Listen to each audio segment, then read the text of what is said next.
This administration's regulatory assault on American energy production has been devastating for my constituents in the Central Valley. Every week I hear from my neighbors, friends, and constituents about the skyrocketing price of energy bills. Over the summer, people in California were paying over $6 per gallon of gas. It is unacceptable that even though America has some of the greatest energy resources any nation of the world, my constituents are having trouble putting gas in their tank and food on their table. That's why I'm proud to support the lower energy costs and encourage my colleagues to support on both sides of the aisle. This bill will cut red tape and allow us to increase our supply of safe, clean, and affordable energy. I'm proud that my language for my bill, the NEPA Adequacy Streamlining Act, is included in this bill. This makes the approval of new energy projects easier by allowing the Secretaries of Interior and Agriculture to use previously conducted environmental assessments for similar projects. This is a common-sense reform that removes one of the many layers of bureaucratic red tape in our permitting process. This bill is full of the same types of policies that streamline our energy production and increase our supply of clean, affordable energy.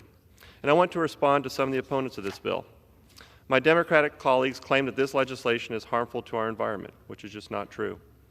America has some of the strictest environmental standards of any nation in the world. When we produce energy here, we do it cleaner and safer than countries we would be importing it from. Something important to remember is that decreasing domestic production does not reduce the demand for energy.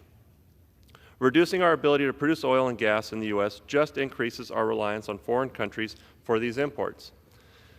That means instead of using clean energy we produce here and creating good-paying American jobs in the process, we are reliant on imports from countries like Russia and Venezuela, who do not hold the same environmental standards we have here in the U.S. If your argument is that you want to reduce emissions, increasing U.S. energy production is how you do it. Despite wishes from the President and the far left, we cannot abandon traditional energy sources like oil and gas. While we as a country should continue to develop and pursue other energy sources, we still need oil and gas for a long time. Why not produce it here in the U.S.?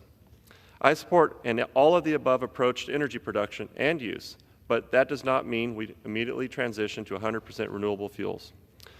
Until alternative energy sources are more reliable, we will continue to need traditional fuels.